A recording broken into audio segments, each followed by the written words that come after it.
प्रभु श्रीहरि ने अग्नि से भी मेरी रक्षा की। मुझे तो ताप का अनुभव भी नहीं हुआ माँ। इस चिता में प्रज्वलित अग्नि मेरे तन को अपने स्पर्श से सुखानुभूति प्रदान करने वाली शीतल वायु के समान प्रतीत हुई माँ।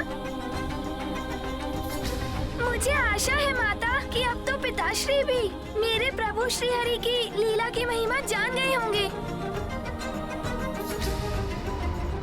ओम नारायणाय नमः। ओम नारायणाय नमः। ओम नारायणाय नमः। ओम नारायणाय नमः। ओम नारायणाय नमः। ओम नारायणाय नमः।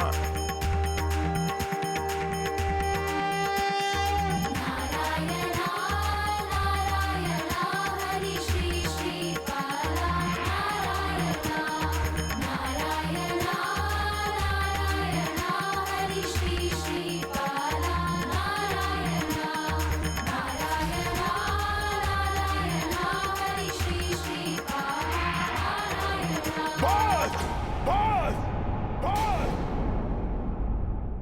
शांत हो जाओ।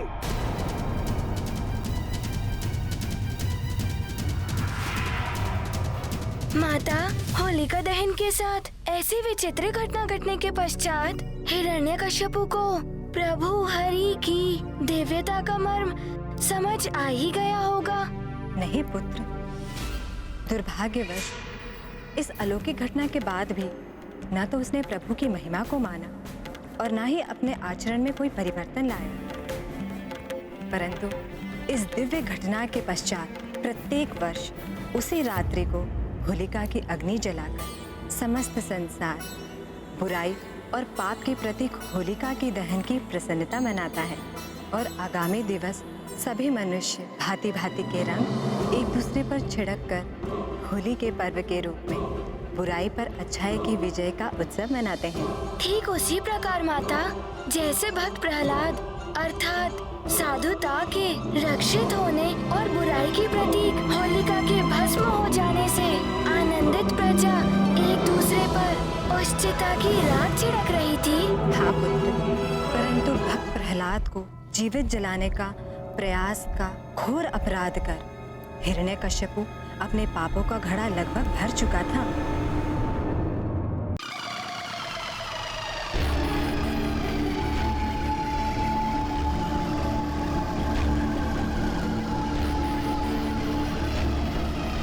मेरा पुत्र।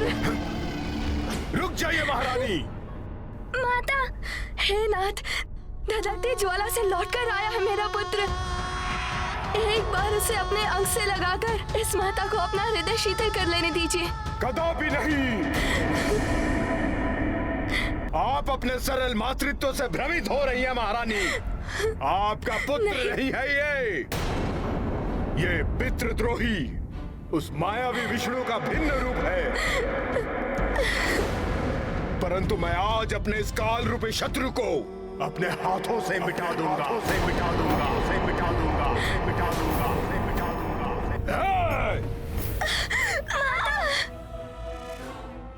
अब देखता हूँ मेरी प्रचंड दिव्य गदा से कौन तुम्हारी रक्षा करता है। नहीं स्वामी, नहीं स्वामी, अब मैं आपको इस पर अत्याचार नहीं करने दूंगी। हटिए मेरे मार्ग से।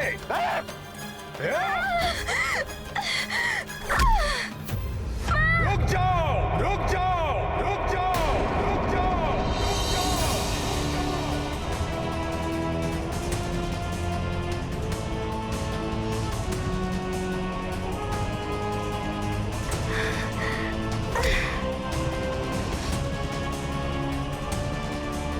अपने स्थान पे स्थित रहो द्रोही विषकीट। तुम्हारी मृत्यु तुम्हारे समक्ष खड़ी है और तुम्हें तनिक भी भय नहीं लग रहा कपटी बालक। असंभव, किसी भी साधारण मनुष्य के लिए असंभव है ये। सत्य बताओ, कौन हो तुम? कौन हो तुम? पिताश्री, मैं और कौन हो सकता हूँ? आपका पुत्र ही तो हूँ और इस जगत के पालनहार प्रभु श्री हरि की अनेकों जीवंत कृतियों में से एक हूँ मैं। ओह, तो तुम्हारा अर्थ है तुम्हारे श्री हरि अभी भी मुझसे सर्वशक्तिमान हिरण्यकशिपु से तुम्हारी रक्षा कर सकते हैं। अवश्य पिताश्री। प्रारंभ से ही प्रभु श्री हरि ही मेरी रक्षा करते आ रहे हैं और अब भी अवश्य करेंगे। अच्छा, कहाँ है तुम्हारे प्रभु श्री हरि? मुझे तो कहीं दिखाई नहीं देते। यदि वो तुम्हारी रक्षा करने के लिए यहाँ आए हैं तो अदृश्य क्यों हैं? दिखाओ मुझे, दिखाओ तुम्हारे प्रभु श्री हरि कहाँ है? दिखाओ, दिखाओ, दिखाओ, दिखाओ, दिखाओ। मेरे प्रभु श्री हरि वो तो सर्वत्र व्याप्त है पिताश्री। ऐसा कोई स्थान नहीं है जहाँ वो विद्यमान ना हो। अच्छा, तो फिर वो इस गदा में भी होंगे जिससे मैं अभी तुम्हारा वध करने वाला हूँ। हाँ हाँ, अवश्य है। मुझ में, आप में, इस पृथ्वी के समस्त जीवों के रोम रोम में है। खड़क में, खम्भ में, ब्रह्मांड के प्रत्येक तत्वों के कण कण में है। जहाँ मेरी दृष्टि जाती है पिताश्री, वहाँ भी, और मेरी दृष्टि से परे भी प्रभु श्री हरि ही हरि है पिताश्री। अच्छा, मुझ में है और तुम में है और इस खंभ में भी। यही अर्थ है ना तुम्हारा उद्दंड बालक? है पिताश्री, इस खंभ में भी है। अच्छा, तो दिखाओ इस खंभ में उन्हें। सुनो मेरी चेतावनी, यदि इस खंभ में मुझे तुम्हारे श्री हरि के दर्शन नहीं हुए तो सर्वप्रथम मैं इस गदा से तुम्हारे शीश के सहस्त्रों टुकड़े कर दूंगा। प्रार्थना करो अपने प्रभु से कि वो इस खंभ में से प्रकट हो और तुम्हारे कथन को सत्य कर दे। मैं भी देखता हूं कि तुम्हारे प्रभु श्री हरि इस खंभ में है या नहीं।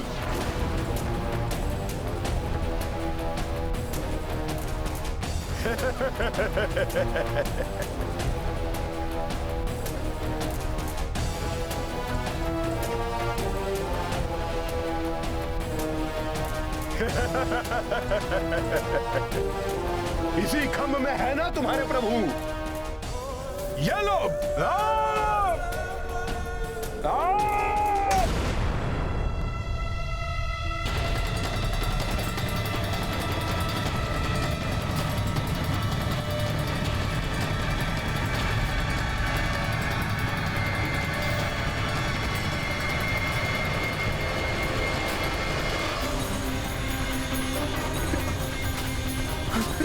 ये कंपन कैसा?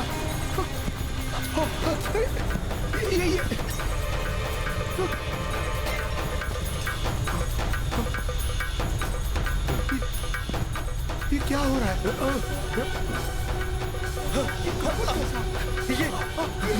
ये कंपन कैसा? ये क्या हो रहा है? ये क्या हो रहा है? ये कंपन कैसा? प्रतीत होता है जैसे भूचाल आ गया हो।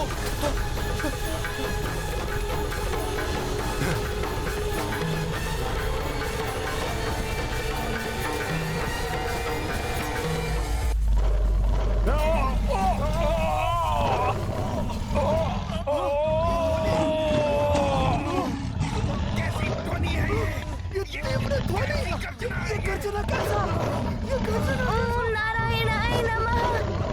ओम नारायणाय नमः। ओम नारायणाय नमः। ओम नारायणाय नमः।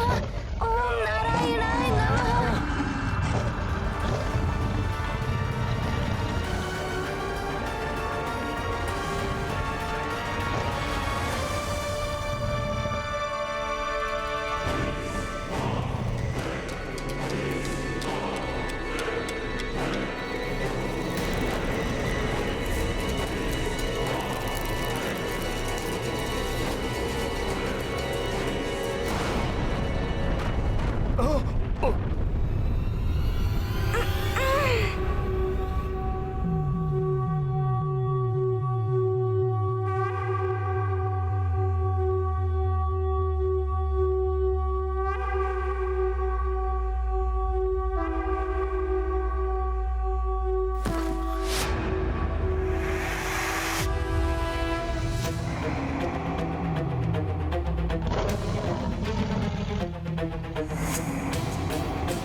ना भीतर ना बाहर, ना आकाश ना पाताल, ना दिन है ना रात।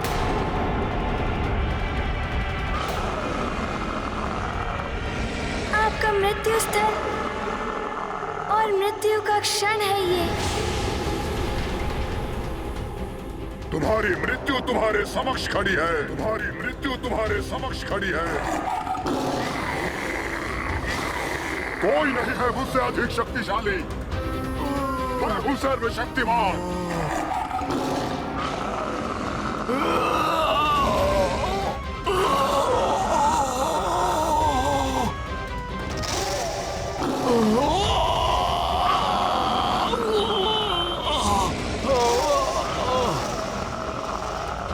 ना जल में ना थल पर,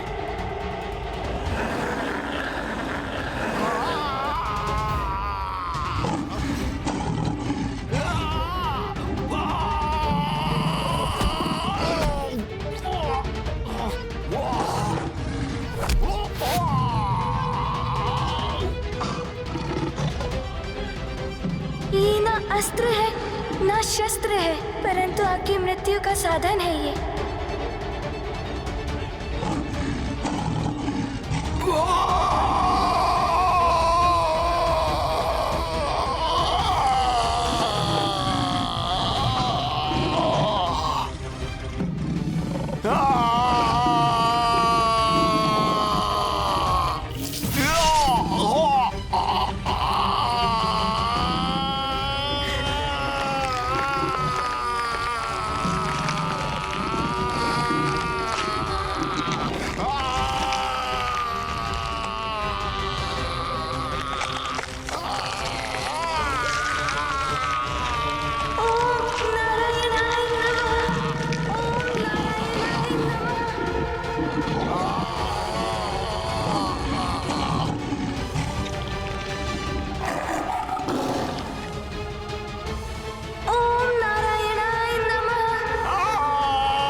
उग्रं वीरं महाविष्णुं ज्वलन्तं सर्वतोमुखं नृसिंहं भीषानामभद्रं मृत्युं नमामि अहम्।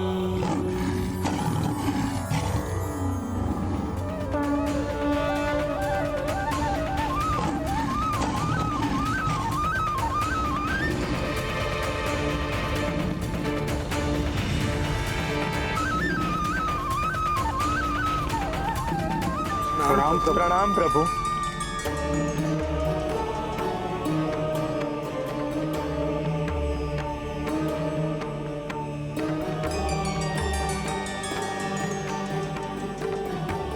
प्रणाम।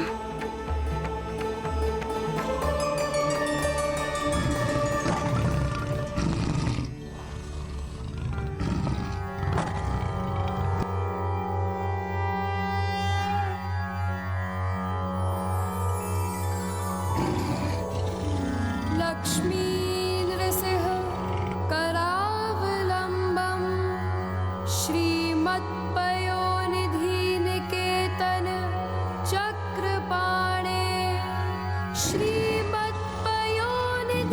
निकेतन चक्रपाणे भोगीन्द्र भोगमणि रंजित पुण्यमूर्ते योगीश शाश्वत शरण्य भवाब्धिपोत लक्ष्मी नृसिंह मम देहि करावलंबम्।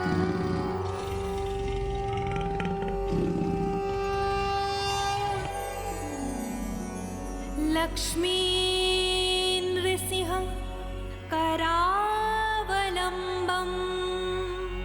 श्रीमत्पयोनिधि निकेतन चक्रपाणे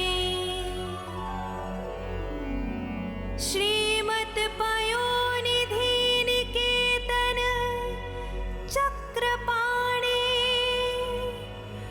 भोगीन्द्र भोगमणि रंजित पुण्यमूर्ते योगीश शाश्वत शरण्य भवाधिपोत लक्ष्मी नृसिंह मम देहि करावलंबम्।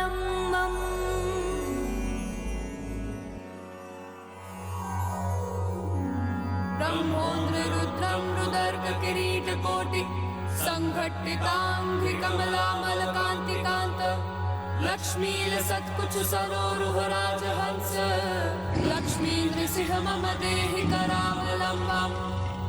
संसार घोर गहने चरतो मुरारे मारोग्र भीकर मृग प्रवरार्दितस्य आर्तस्य मत्सर निदाघ निपीडितस्य लक्ष्मी नृसिंह मम देहि करावलंबम्। लक्ष्मीपते कमलनाभ सुरेश विष्णो वैकुंठ कृष्ण मधुसूदन पुष्कराक्ष ब्रह्माण्य केशव जनार्दन वासुदेव देवेश देहि कृपणस्य करावलंबम्। यन्माययोर्जित वपुः प्रचुर प्रवाह मग्नार्थमत्र निवहोरु करावलंबम्।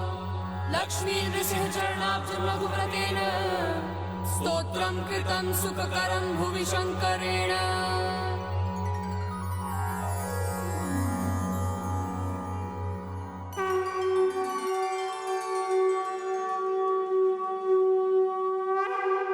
नारायणा नारायणा हरि केशव कृपाला नारायणा नारायणा नारायणा हरि केशव कृपाला प्रणाम श्री हरि। आपका कल्याण हो देवगण। प्रभु मेरे हरि आप आ गए।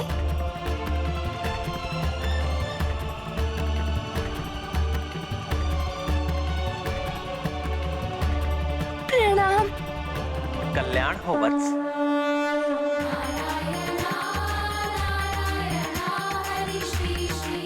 ओम नारायणाय नमः। ओम नारायणाय नमः। ओम नारायणाय नमः। ओम नारायणाय नमः। ओम नारायणाय नमः।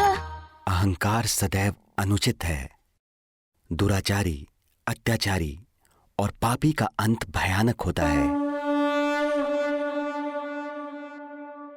प्रभु श्री हरि अपने भक्तों से अपार प्रेम करते हैं, इसीलिए उनके कष्ट हरने के लिए वे कहीं भी किसी भी रूप में प्रकट हो जाते हैं। इसीलिए पुत्र, क्योंकि भगवान सदैव अपने भक्तों को अपने से भी उच्च स्थान देते हैं, परंतु माता, यदि भगवान ना हो तो भक्तों का अस्तित्व असंभव है ना? पुत्र, भक्त और भगवान एक दूसरे के पूरक हैं। इसीलिए हम दोनों के ही कथन अपने अपने स्थान पर सर्वथा उचित है। पुत्र हनुमान, तुमने इस पर ध्यान दिया कि अब तक के प्रभु श्री हरि के सभी अवतारों में संसार के जीवन चक्र के विकास का सार भी छुपा हुआ है। सृष्टि के प्रारंभ में संसार में जल तत्व की ही प्रधानता थी, वही जीवन प्रारंभ हुआ। इसीलिए प्रभु विष्णु जी का प्रथम अवतार जल में मत्स्य के रूप में हुआ। फिर जल और थल पे विचरण करने वाले कूर्म रूप में द्वितीय, फिर थल पर ही रहने वाले निम्न श्रेणी के पशु वराह रूप में तृतीय अवतार लिया।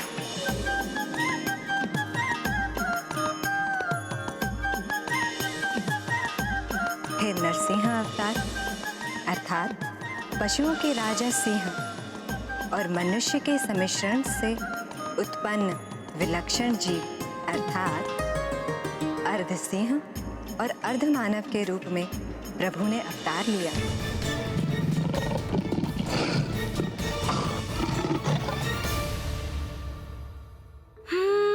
समझ गया माता। इसीलिए जीवन के विस्तार के क्रम के अनुसार प्रभु श्री हरि का आगामी अवतार मनुष्य के रूप में होना था। हाँ पुत्र, इस बार पृथ्वी पर प्रभु विष्णु जी का आगमन बाल ब्रह्मचारी रूप में हुआ। परंतु माता, हनुमान को बताइए ना, प्रभु ने अपना पंचम अवतार कब और क्यों लिया? पुत्र, त्रेता युग में जब अमृत पाकर सभी देवता अमृतत्व के अहंकार के मद में चूर होकर अपने अपने कर्तव्यों के प्रति असावधान हो गए थे, परंतु असुरों के गुरु शुक्राचार्य जी द्वारा मृत संजीवनी मंत्र का ज्ञान प्राप्त कर असुरों ने भी मृत्यु परंत पुनः जीवित होने की सामर्थ्य प्राप्त कर ली थी।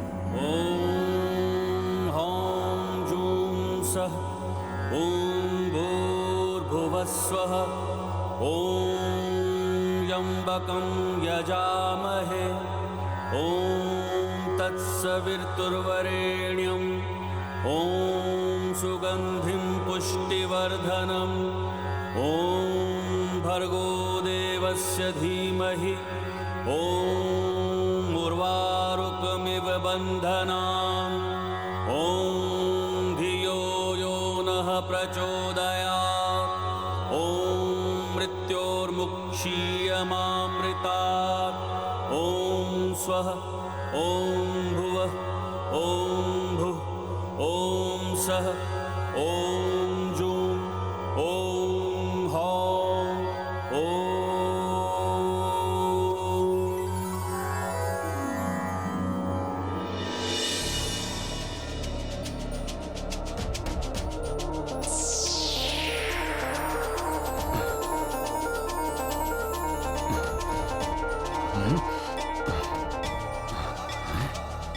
अरे, हम पुनः जीवित हो गए। अरे, हम पुनः जीवित हो गए। फिर देवताओं से युद्ध में रक्त असुर सेना हताहत होकर भी पुनर्जीवित होने लगी। देवता परास्त हो गए थे और अपना बचाव सुनिश्चित करने के लिए उन्हें अपना स्वर्ग छोड़ने पर बाध्य होना पड़ा। तब स्वर्ग और पृथ्वी पर विजय पाकर हिरण्यकश्यपु की चौथी पीढ़ी के वंशज चक्रवर्ती असुर सम्राट बलि त्रिलोकों के अधिराज बन गए। फिर क्या हुआ माता? फिर गुरु शुक्राचार्य के सुझाव पर राजा बलि ने अश्वमेघ यज्ञ का अनुष्ठान किया, जिससे देवताओं पर असुरों की श्रेष्ठता अनंत काल के लिए स्थिर हो जाए। अर्थात माता, अच्छाई पर बुराई की प्रभुता सदा के लिए स्थापित करने का प्रयास था ये। हाँ पुत्र, देवताओं की ऐसी दीनहीन अवस्था उनकी माता अदिति से देखी नहीं गई। तब उन्होंने देवताओं के पुनरुद्धार के लिए प्रभु विष्णु जी की प्रार्थना प्रारंभ की और दीर्घ काल तक उनकी तपस्या का अद्भुत फल उन्हें प्राप्त हुआ। ओम नारायणाय नमः। ओम नारायणाय नमः। ॐ नारायणाय नमः। ॐ नारायणाय नमः। ॐ नारायणाय नमः। ॐ नारायणाय नमः। ॐ नारायणाय नमः। ॐ नारायणाय नमः।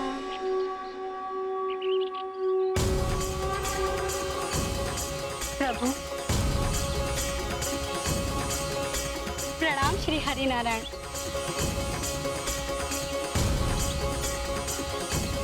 कल्याण हो देवी अदिति। प्रभु, इस माँ का हृदय अपने पुत्रों की लाचार अवस्था देखकर अत्यंत व्यथित है। आप ही उनकी सहायता कर सकते हैं प्रभु। आपकी इच्छा अवश्य पूर्ण होगी देवी, परंतु देवताओं को भी सजगतापूर्ण पद के अनुरूप व्यवहार कर अपने पद के योग्य बने रहना होगा, क्योंकि योग्यता खोते ही व्यक्ति के उस पद पर स्थित रहने का अधिकार स्वतः नष्ट हो जाता है। अपने पद के दायित्व भुलाकर देवताओं के भोग विलास में पूर्णतः लिप्त रहने के कारण ही असुरों को अपनी शक्ति में वृद्धि का अवसर प्राप्त हुआ। प्रभु, मैं वचन देती हूँ कि देवताओं के पद का दायित्व मैं स्वयं उन्हें समझाऊंगी। अपना दोष तो उन्हें स्वयं ज्ञात हो गया, जिसका उन्हें पछतावा भी है, परंतु अपनी खोई हुई प्रतिष्ठा लौटाने में उन्हें आपकी सहायता की आवश्यकता है प्रभु। आप चिंता न करें देवी, मैं एक माता की व्यथा समझता हूं, इसीलिए आपके मातृत्व का आदर करते हुए मैं आपके पुत्र के रूप में अवतार लूंगा और देवताओं और मनुष्य जाति का उद्धार करूंगा। जिसकी इच्छा थी उससे कहीं अधिक प्राप्त हो गया प्रभु। आपको अपने पुत्र के रूप में पाकर ये माँ धन्य हो गई। आपकी ये भक्ति, आपकी कृपा पाकर कृतार्थ हुई प्रभु। कल्याण।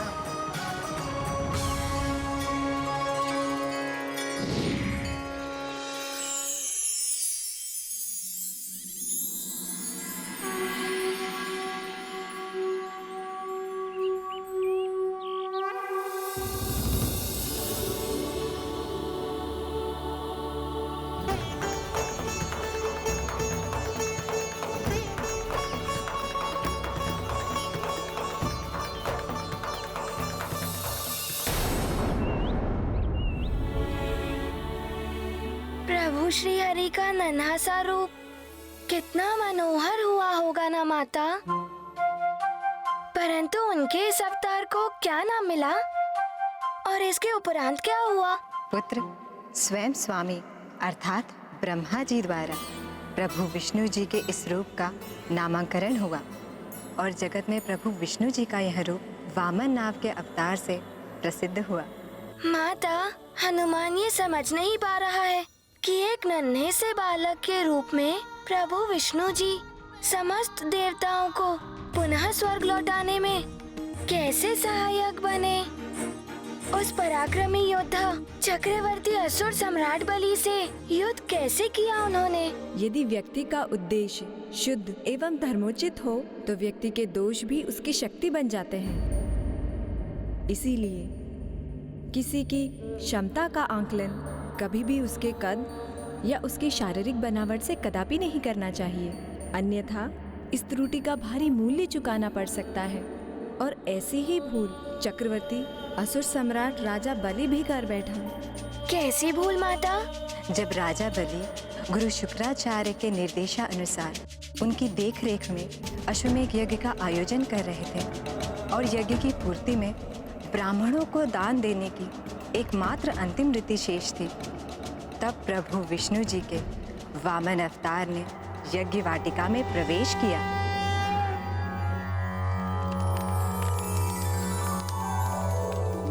अहं राष्ट्री संगमनी वसूनां चिकितुषी प्रथमा यज्ञियानां तां मा देवा व्यददुः पुरुत्रा भूरि स्थानां भूर्यावेशयं नति।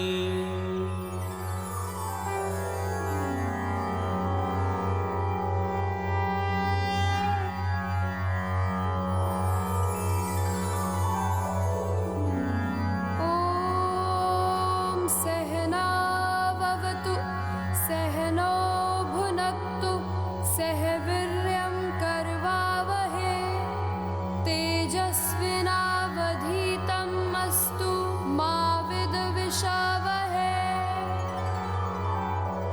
सर्वे भवन्तु सुखिनः सर्वे सन्तु निरामयाः सर्वे भद्राणि पश्यन्तु मा कश्चित् दुःखभाग् भवेत्। कौन है जो इतने मधुर और सम्मोहक स्वर में वेदों का पाठ कर रहा है?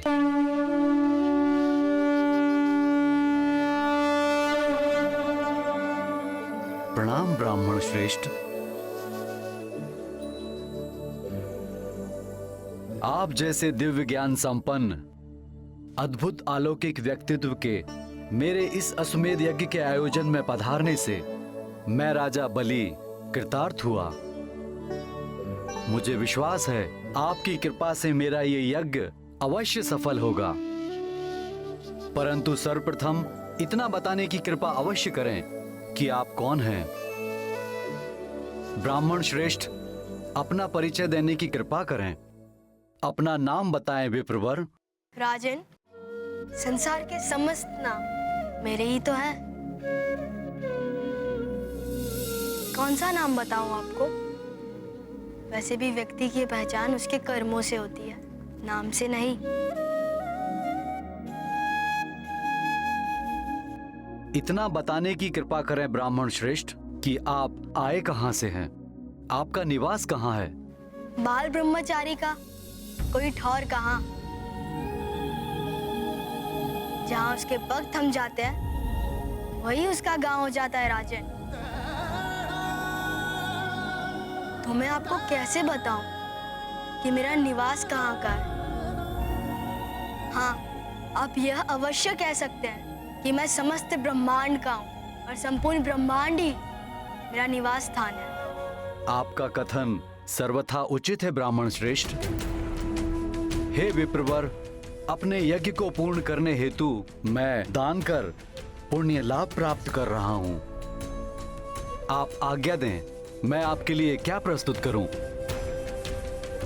राजन, आप क्या दे सकते हैं मुझे?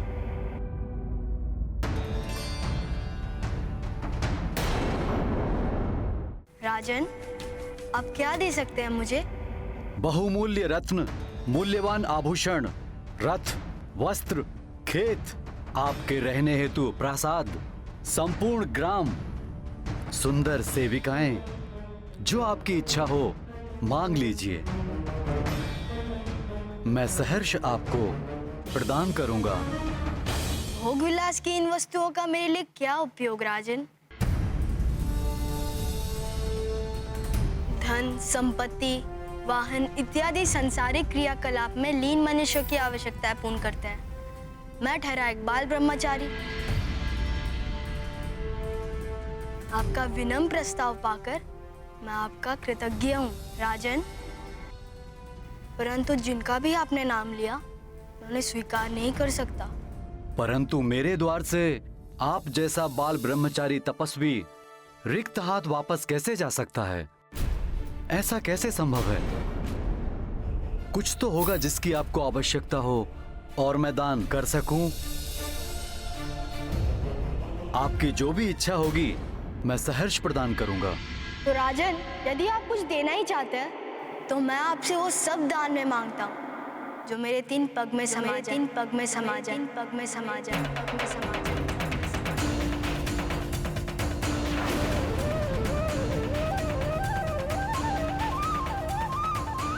कहिए, वो मुझे देंगे आप?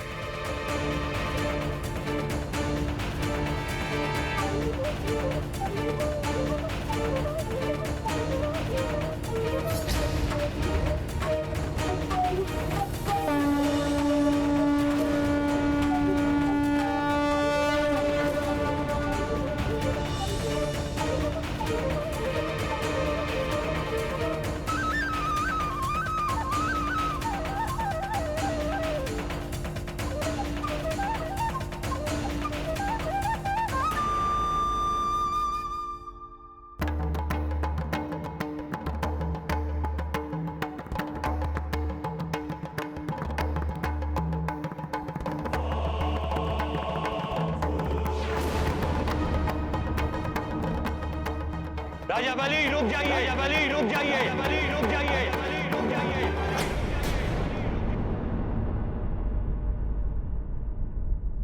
अभी भी समय है, रुक जाइए, अन्यथा अनर्थ हो जाएगा।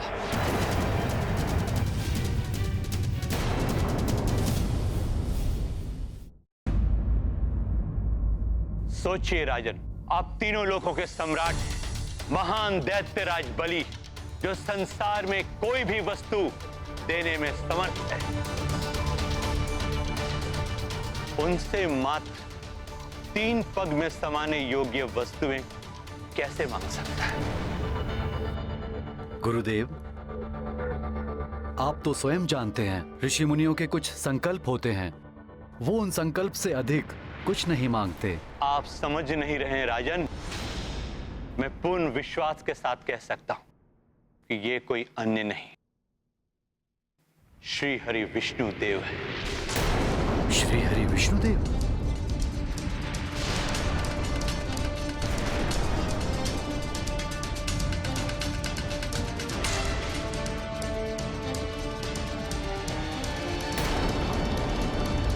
ये आप क्या कह रहे हैं? यही सत्य है राजन। ये इंद्र एवं अन्य देवताओं के हित साधन के लिए यहां है। यदि आपने इनकी बात मानकर उनकी इच्छा अनुसार दान देने का संकल्प ले लिया तो आप सब कुछ गंवा देंगे।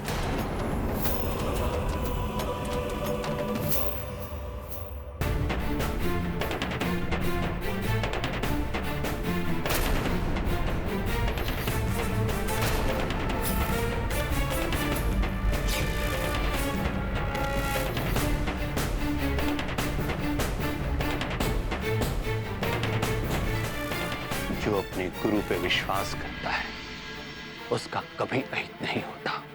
विश्वास कीजिए मुझ पर, मत दीजिए दान।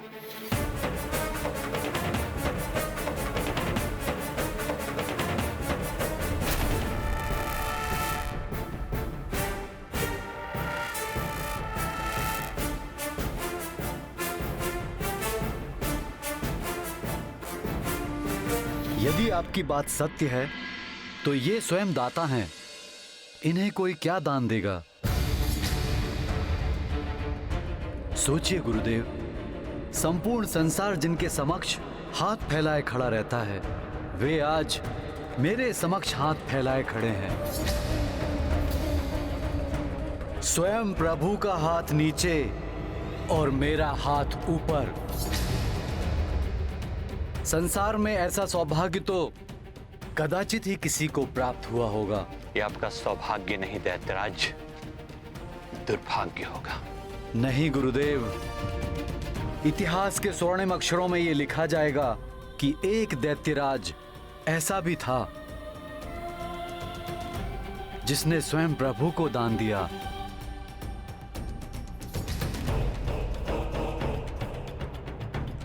और फिर दान देने का सुख उपभोग करने के सुख से सहस्त्र गुना अधिक होता है गुरुदेव, और पुण्यदायी भी।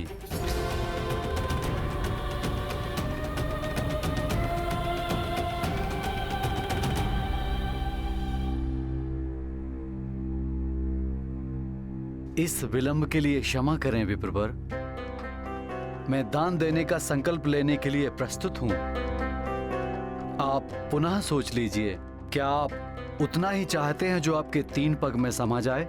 इस संसार में मात्र 3 पग धरती मनुष्य की अपनी होती है। उससे अधिक की इच्छा करने वाले मनुष्य कभी संतुष्ट नहीं होते। राजन, मुझे मात्र उतना ही चाहिए जितना मेरे 3 पग में समा जाए।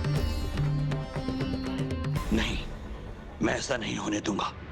ये विष्णु देव देवताओं के हितैषी हैं तो मैं असुर गुरु शुक्राचार्य असुरों का हितैषी हूं। असुरों के हित साधन के लिए मुझे कुछ भी करके यह दान रोकना होगा।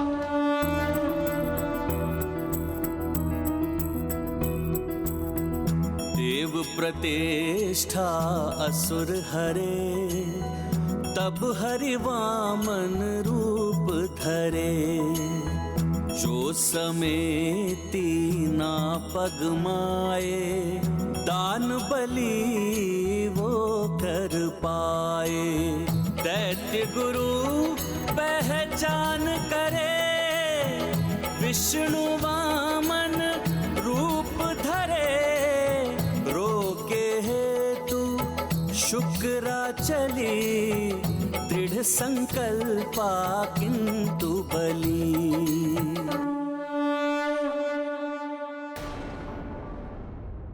ईश्वर किसी भी रूप में दर्शन दे सकते हैं, आवश्यकता है पहचानने की। विप्रवर, आपके 3 पग में जो भी समाएगा वो मैं आपको दान देने का ये संकल्प लेता हूं।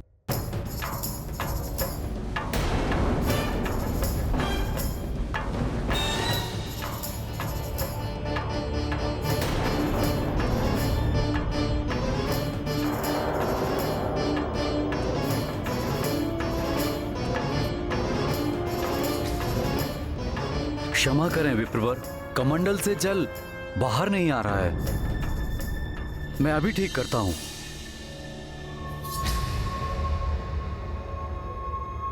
प्रतीत हो रहा है कुछ अवरोध आ गया है कमंडल में। लाइए, अभी ठीक हो जाएगा।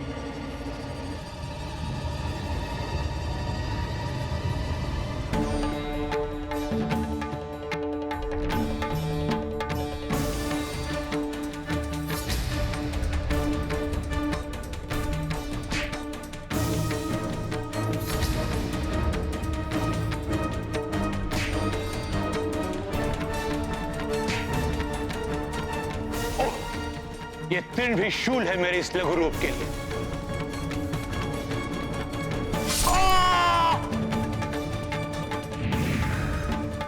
लीजिए, अवरोध हट गया महाराज बलि।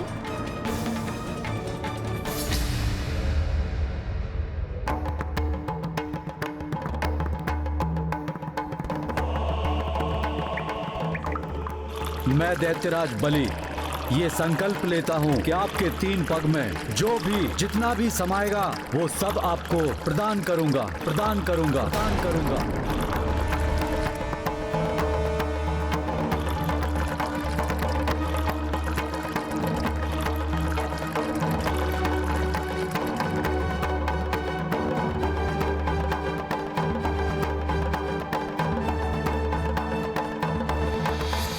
दैत्यराज बलि,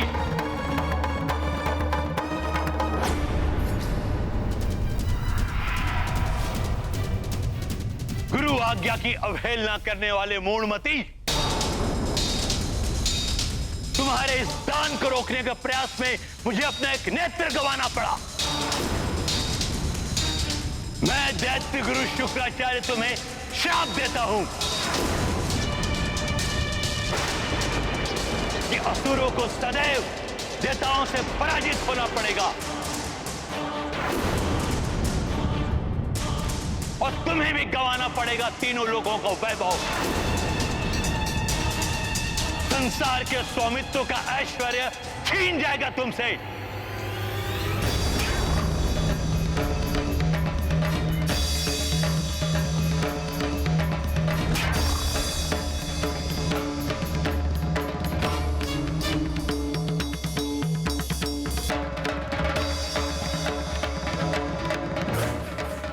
मैंने जो भी किया उसके लिए मुझे कोई भी श्राप स्वीकार है गुरुदेव।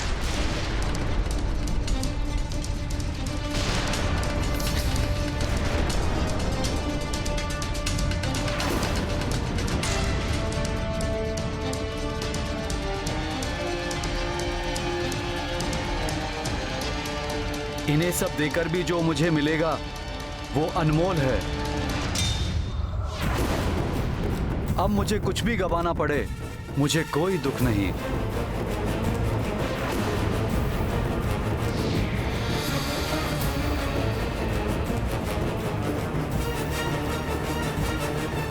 प्रभु श्री वामन जी ने मात्र 3 पग धरती ही मांगी थी।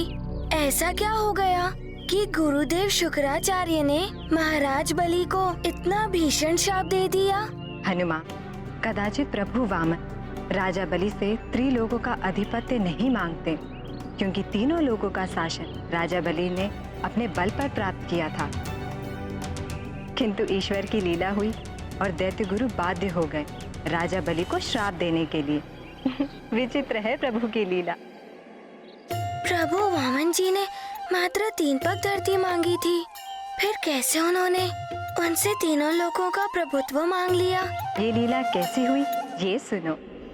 राजा बलि ने श्राप तो स्वीकार कर ही लिया था। निराश होकर शुक्राचार्य क्रोधावश वहां से चले गए।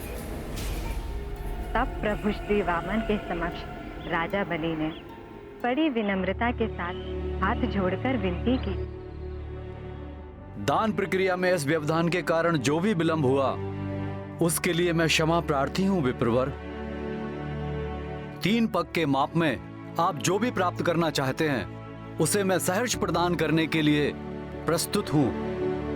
कृपया अपना दान प्राप्त कर मेरा संकल्प पूर्ण करें।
हे प्रभु श्री हरि, आपकी इस लीला का माध्यम बनकर मैं धन्य हो गया।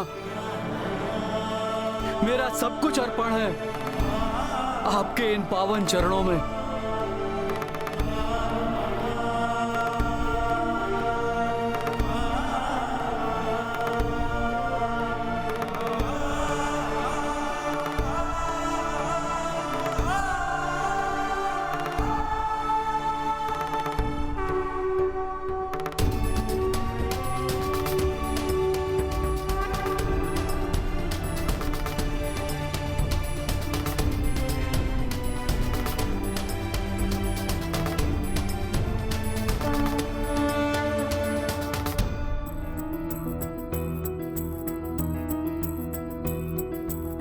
शीतल चंद्रा सूर्य प्रचंड, अंतरिक्ष ब्रह्मांड अखंड, धरती अंबर लोक सबे, वामन 2 पग माय न पै।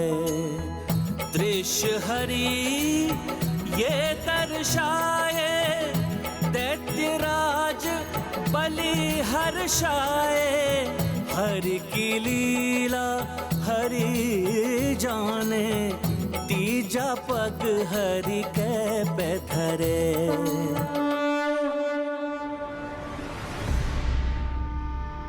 महाराज बलि, आपने 3 पग में समाने योग्य वस्तुओं का दान देने का वचन दिया था।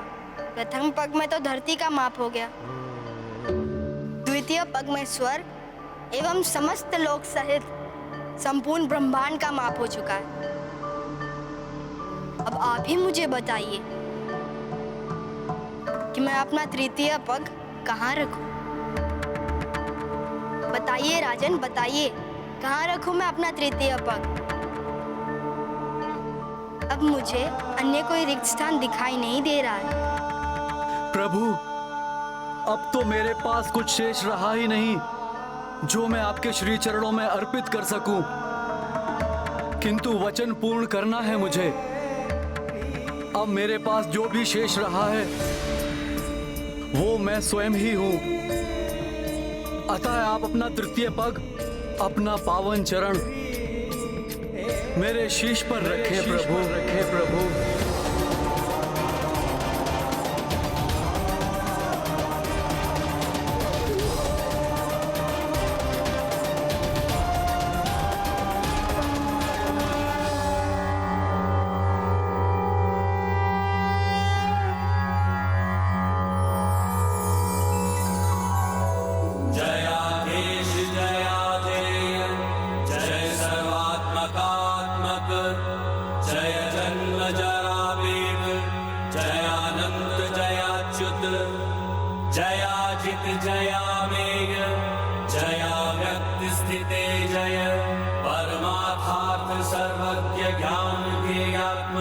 स्थित जयाशेष जगत साक्षी जगत्कर्तर जगद्गुरो जगतोऽस्यन्त कृतदेव स्थिति पालयन्तु जय जय शेष जयाशेष जयाखिल हृदय स्थित जयादिमध्यांत जय सर्वज्ञान निधे जय मुमुक्षुभिर्निर्देश्य स्वयं दृश्य जयेश्वर योगिनां मुक्तिफलद दमादिगुणभूषण जयाति सूक्ष्म दुर्गेय जय स्थूल जगन्मय जय स्थूलादि सूक्ष्मत्वं जयातीन्द्रिय सेन्द्रिय जय स्वमाया योगस्थ शेष भोग शयाक्षर जय एकदंष्ट्रा प्रांताग्र समुद्रत वसुंधर नृकेसरिन् जयाराति वक्षः स्थल विदारण सांप्रतं जय विश्वात्मन् जय वामन केशव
प्रभु चक्रवर्ती सम्राट बलि, आपकी उदारता, आपकी दानवीरता के कारण आपकी कीर्ति युग युगांतर तक स्थित रहेगी। मेरा आशीर्वाद है आपको। अब से कल्पांत तक आप पाताल स्थित सुतल लोक के राजा रहेंगे।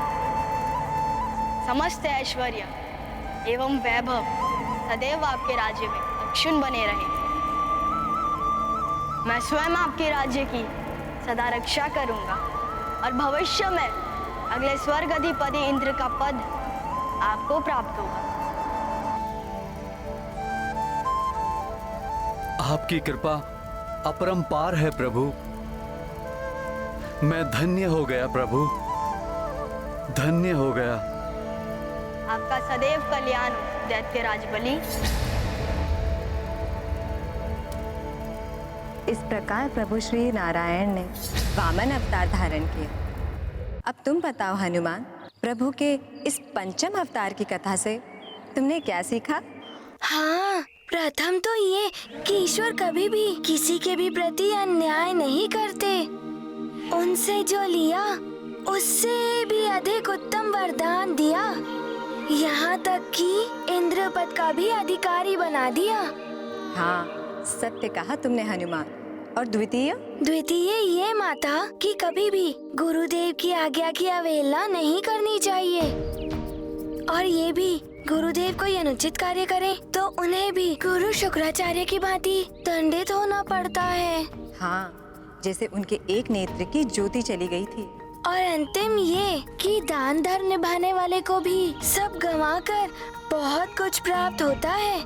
जैसे राजा बलि ने तीनों लोकों का राज गंवा दिया, परंतु उन्हें तीनों लोकों के स्वामी श्री हरि का संरक्षण प्राप्त हो गया। हाँ पुत्र, एक प्रकार से उन्हें स्वयं प्रभु की प्राप्ति हो गई। और इससे बड़ी संपदा अन्य कोई हो ही नहीं सकती। माता, आप जो मुझे ये ज्ञान योग की शिक्षा दे रही हैं, उससे भगवान की विशालता एवं महानता से मेरा परिचय हो रहा है। इसके लिए मैं सदैव आपका आभारी रहूंगा माता। अब मुझे शीघ्र बताइए कि प्रभु श्री हरि ने अपना षष्ठम अवतार कौन सा धारण किया? अवश्य हनुमान। वामन अवतार में प्रभु श्री हरि नारायण शांत एवं सौम्य ब्रह्मचारी के रूप में अवतरित हुए थे। षष्ठम अवतार में वे उग्र एवं महान योद्धा के रूप में पृथ्वी पर आए। उग्र एवं महान योद्धा? अरे वाह माता, कौन थे वो महान भक्त योद्धा? शीघ्र बताइए ना।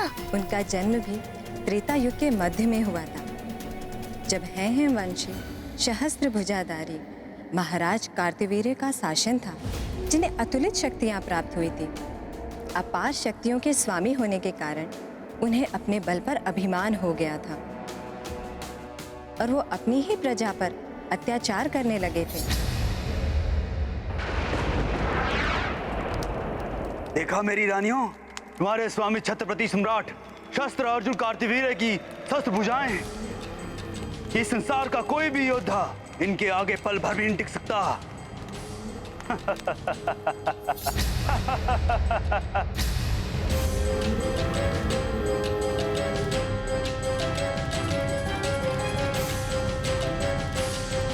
प्रणाम महाराज। प्रणाम महारानियों।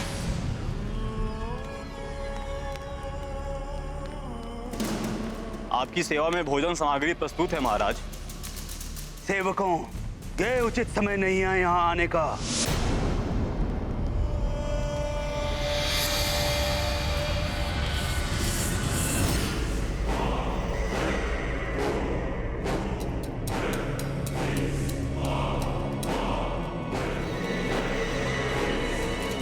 मेरे निजी क्षणों में हस्तक्षेप करने का दंड तुम्हें अवश्य मिलेगा और तुम सबको मिलेगा।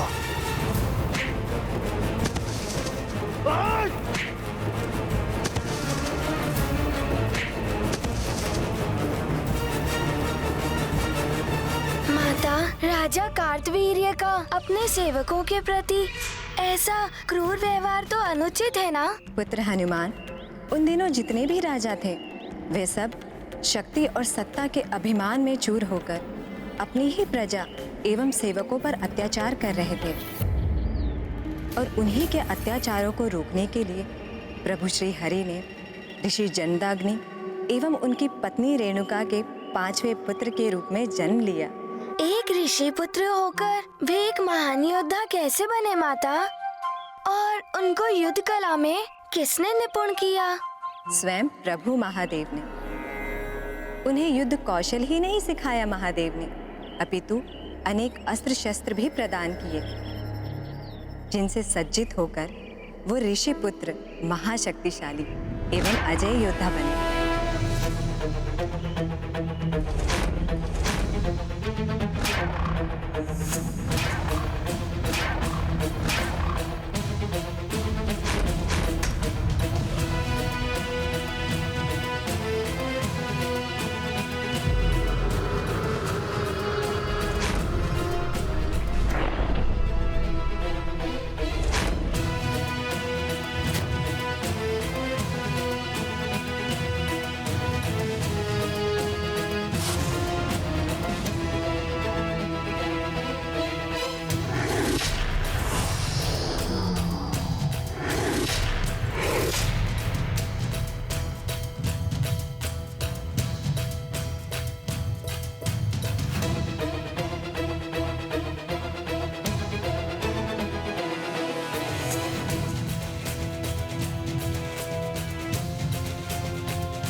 गुरुदेव, पुत्र।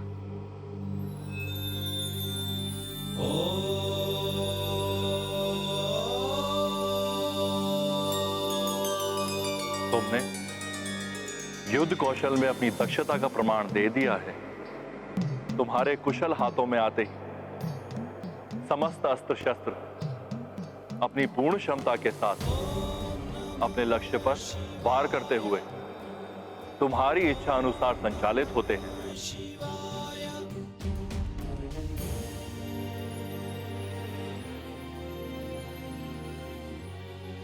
गुरुदेव,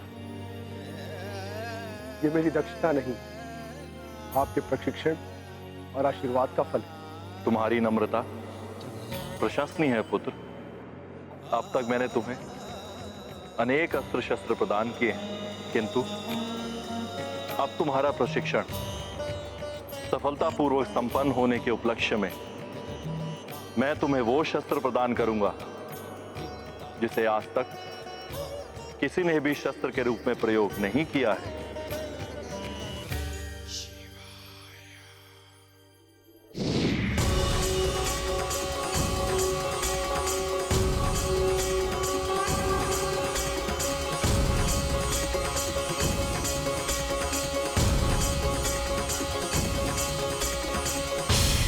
ये परशु तुम्हारी पहचान बनेगा। ऋषि जमदग्नि पुत्र राम, आज से तुम परशुराम के नाम से जाने जाओगे।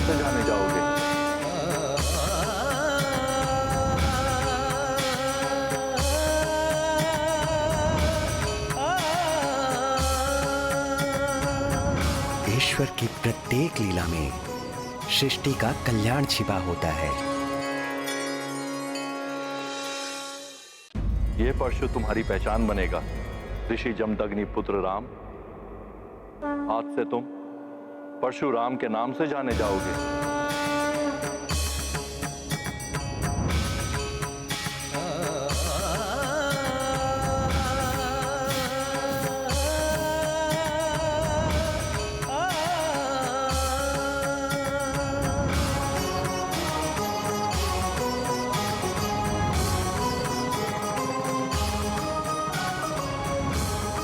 ओम नमः शिवाय।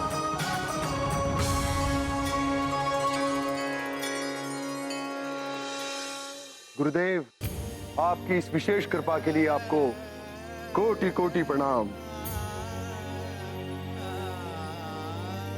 ये परशु सदैव अन्याय एवं न्याय के अंत के लिए तत्पर रहे। कल्याणमस्तु। फिर क्या हुआ माता? क्या प्रभु श्री परशुराम ने भोले बाबा से युद्ध कला का प्रशिक्षण लेने के पश्चात उस अत्याचारी राजा कार्तवीर्य का वध कर दिया? पुत्र, शक्ति प्राप्त करने का ये अर्थ नहीं है कि अकारण किसी का भी वध कर दिया जाए। दीर्घ गंभीर रहने वाले प्रभु परशुराम को भविष्य में एक कड़ी परीक्षा का सामना करना था। प्रशिक्षण पूर्ण करने के पश्चात प्रभु परशुराम अपने पिता ऋषि जमदग्नि के आश्रम में यज्ञ अनुष्ठान एवं पूजा अर्चना करते हुए शांतिपूर्वक जीवन व्यतीत करने लगे। माता, ऐसा क्या हो गया था जो प्रभु श्री परशुराम जी के शांत जीवन को अशांत कर गया? एक दिन ऋषि जमदग्नि ने प्रभु परशुराम की माता देवी रेणुका को यज्ञ के लिए नदी से स्वच्छ जल लाने को भेजा। देवी रेणुका अपनी पवित्रता एवं पतिव्रत धर्म के लिए विख्यात थी। उनके पतिव्रत धर्म की तेजस्विता इतनी प्रखर थी कि वे कच्चे घड़े से भी पानी भरकर आश्रम ले आती थी और घड़ा कभी फूटता नहीं था। किंतु उस दिन ऐसा नहीं हुआ।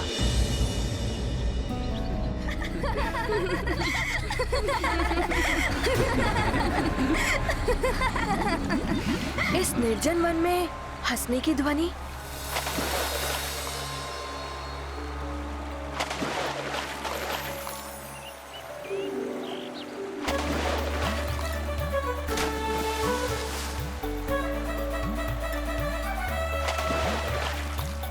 प्रतीत हो रहा है कि कोई गंधर्व है जो अपनी स्त्रियों के साथ जल क्रीड़ा कर रहा है।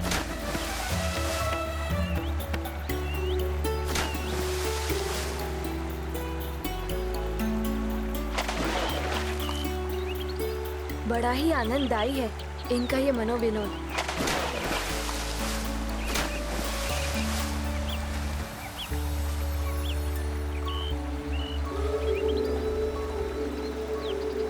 ऐसा आनंद तो मेरे जीवन में कदाचित ही कभी आ पाए। मैं तो मात्र कल्पना ही कर सकती हूँ ऐसे आनंद की।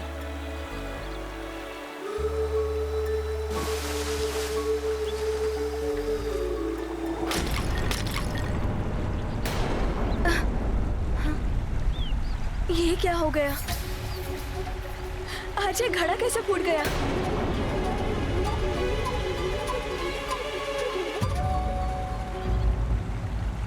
ये तो अनर्थ हो गया। अवश्य ही ये गंधर्व की स्त्रियों की क्रीड़ा से मेरे मन में जो विकार उत्पन्न हुआ था, कदाचित ये उसी का परिणाम है। अब मैं चल कैसे ले जा पाऊंगी? क्या कहूंगी स्वामी से?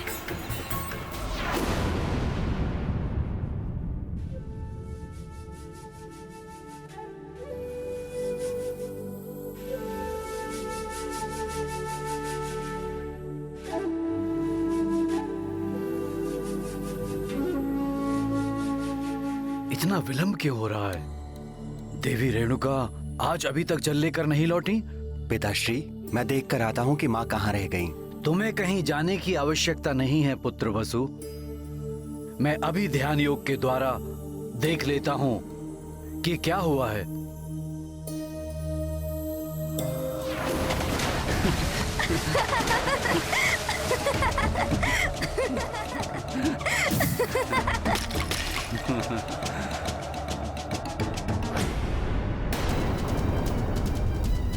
रेणुका!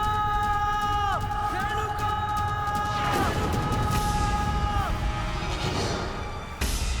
ये तो स्वामी का स्वर है।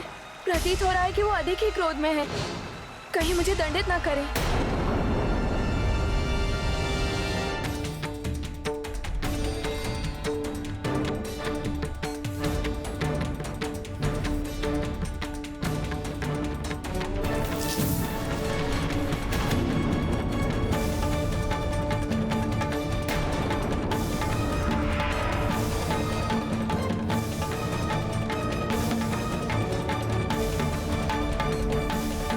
क्षमा करें स्वामी, मैं आज जल नहीं ला पाई।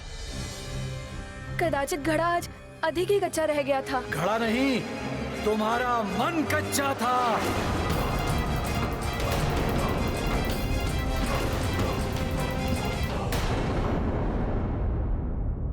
जब मन ही दूषित हो गया था तो तुम स्वच्छ जल कैसे लाती? नहीं स्वामी, मुझ पर विश्वास कीजिए। मैं अब भी अग्नि की भांति पवित्र हूँ। ना जाने ये कैसे हो गया। बस, बस, बस। मुझे सब ज्ञात है कि क्या हुआ और क्या नहीं।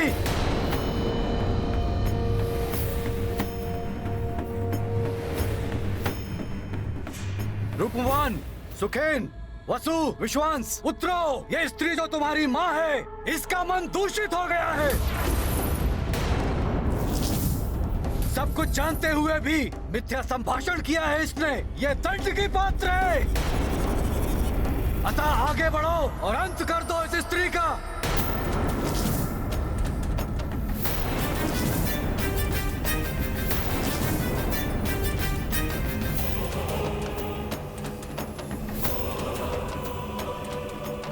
ये आप क्या कह रहे हैं पिताश्री? वसु, मेरी आज्ञा का पालन करो। मृत्यु दो इस स्त्री को। पिताश्री, वेदों में भी स्पष्ट कहा गया है, किसी स्त्री के विरुद्ध शस्त्र उठाना घोर पाप है। और माता का वध एक जघन्य अपराध है। इसे हम कैसे कर सकते हैं पिताश्री? एक पतित स्त्री के विरुद्ध अस्त्र नहीं उठा सकते तुम। उस पर अपने पिता के आदेश की अवहेलना करके वेदों का ज्ञान दे रहे हो मुझे।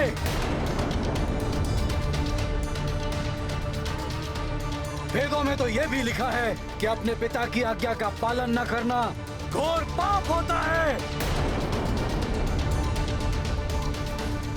पिता के आदेश की अवज्ञा करने वाले पुत्रों, दंड के पात्र हो तुम सब। मेरा आदेश सुनकर भी तुम सब शिला की भांति मौन एवं स्थिर रहे।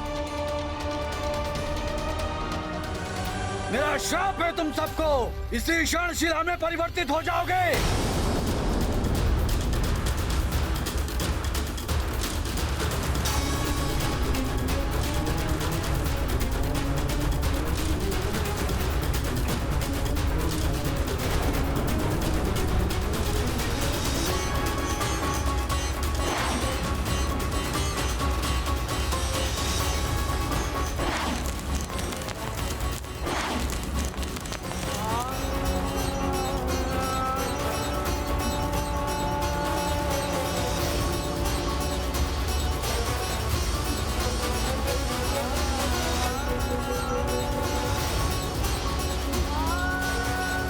ये क्या किया आपने स्वामी? दंड की पात्र तो मैं थी ना, आप मुझे दंड देते। मेरे निर्दोष पुत्रों को अकारण ही दंड दे दिया आपने।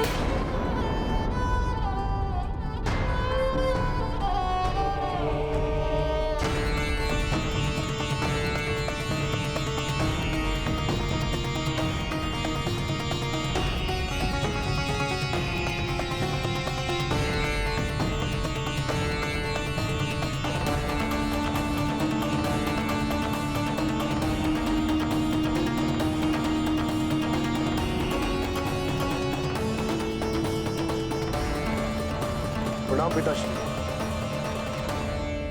प्रणाम मां।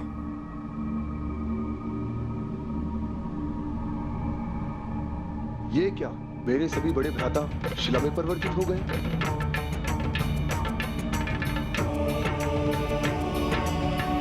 और मां का मुख भी अपराध बोध से मलिन प्रतीत हो रहा है। पिताश्री क्या हुआ? ये सब? राम, पतिव्रत धर्म से पतित हुई अपनी मां का वध कर दो।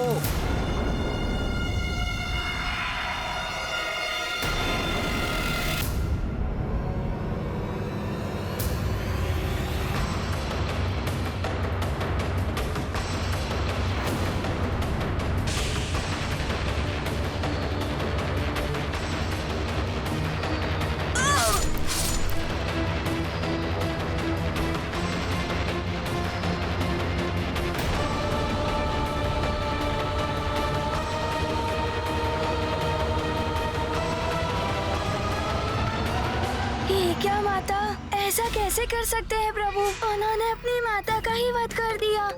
हनुमान, जिस प्रकार तुम ये सब सुनकर हतप्रभ हो गए हो, उसी प्रकार ऋषि जमदग्नि भी हतप्रभ हो गए थे। उन्हें समझ ही नहीं आ रहा था कि अचानक ये सब क्या हो गया।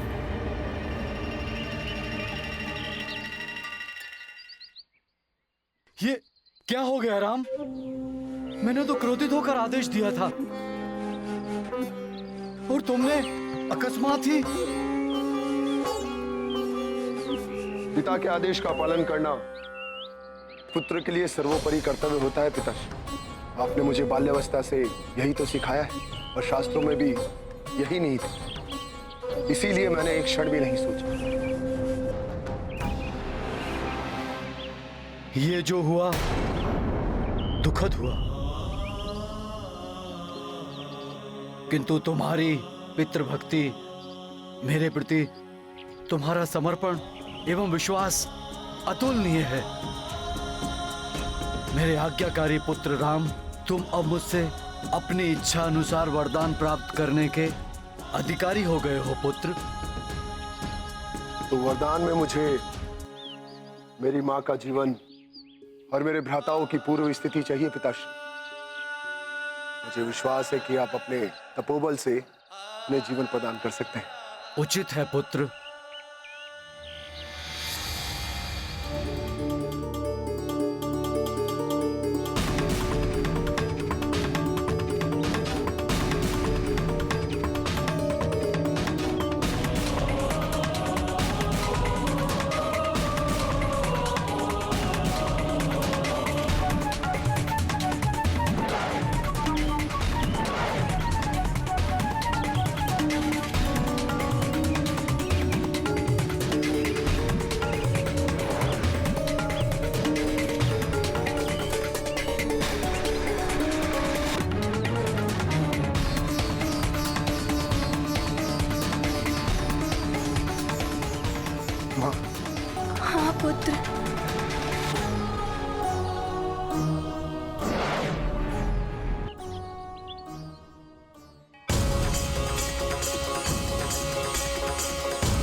पुत्रों,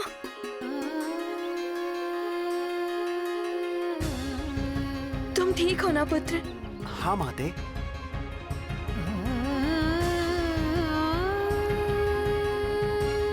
अब आप सब ठीक हो भ्राताओं?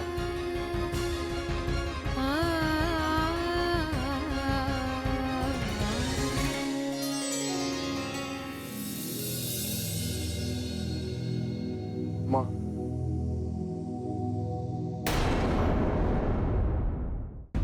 मुझे मेरे कृत्य के लिए क्षमा कीजिए माँ। मुझे दुख है कि एक पुत्र होकर मैंने पुत्र,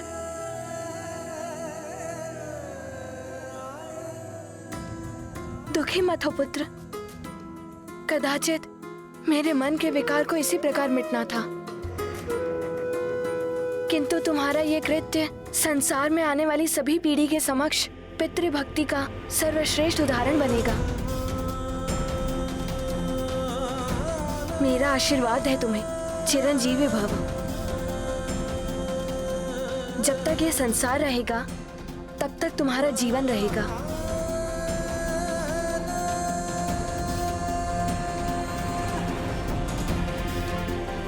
पुत्र,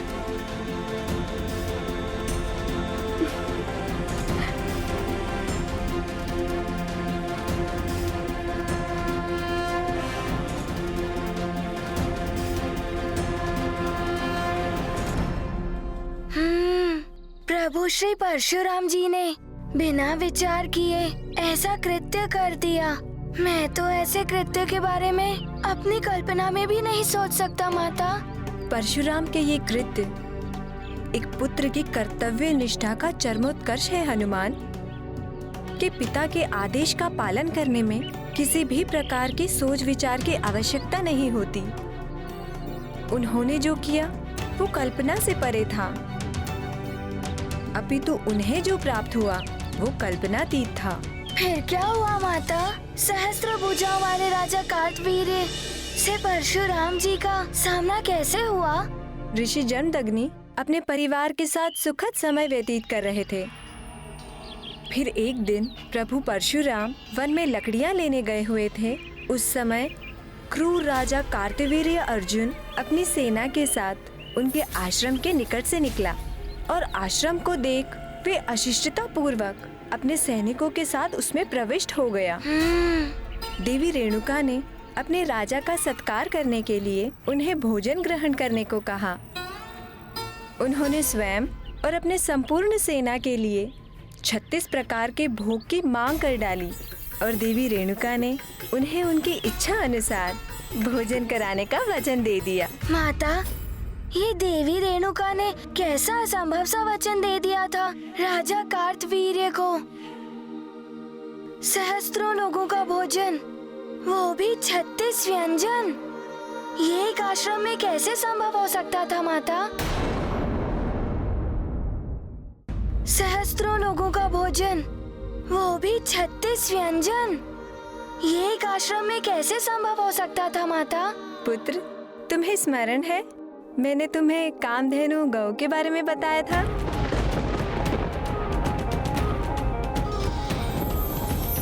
हाँ माता, हनुमान को स्मरण है। समुद्र मंथन के समय उत्सर्जित होने वाली दिव्य गौ माता, जो भी इच्छा करो वो प्रदान कर देती है। हाँ, वही कामधेनु गौ ऋषि जमदग्नि को प्रदान की गई, जिससे वे पूजा एवं हवन आदि के लिए दूध, घृत एवं अन्य पवित्र वस्तुएं प्राप्त कर सके। उसी कामधेनु गौ ने ऋषि जमदग्नि की सहायता की और वो सब प्रदान किया जो राजा कार्तवीर्य चाहते थे।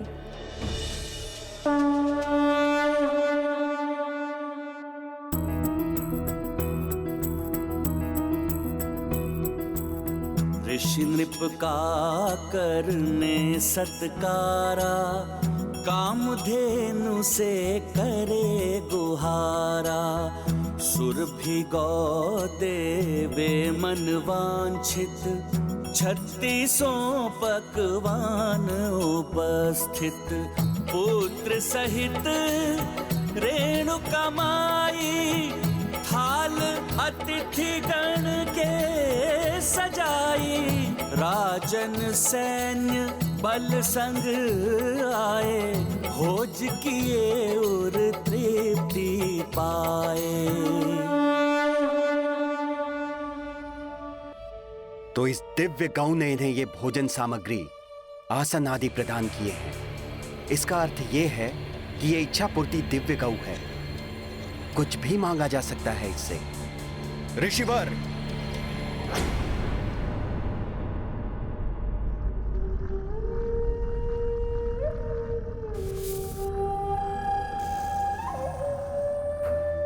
महाराज, आप यहां?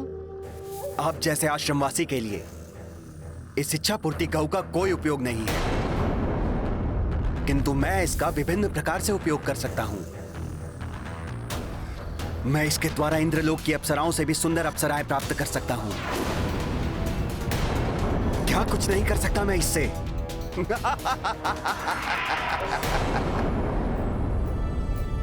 ये दिव्य गाय मुझे धार्मिक अनुष्ठानों में सहायता प्राप्त करने के लिए देवताओं द्वारा प्रदान की गई है, सांसारिक सुख के वस्तुओं की प्राप्ति के लिए नहीं। ये आपको नहीं दी जा सकती महाराज। महर्षि जमदग्नि, ना सुनने का स्वभाव नहीं है मेरा। मैं यहाँ का राजा हूँ और इस राज्य की हर वस्तु मेरी संपत्ति है। तो आप मुझे ना करने का दुस्साहस नहीं करें तो उचित होगा। राजन, इस आश्रम पर और विशेष रूप से इस दिव्य गौ पर आपका या और ना किसी अन्य का कोई अधिकार बनता है। ऋषिवर,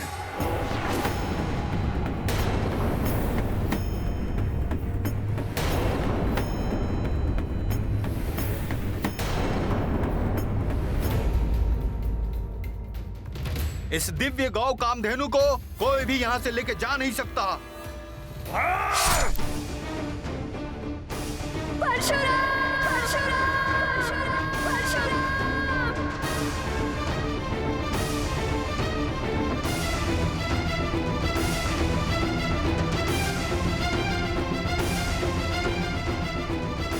आवेश में आकर कोई भी कार्य नहीं करना चाहिए, परिणाम अच्छा नहीं होता है।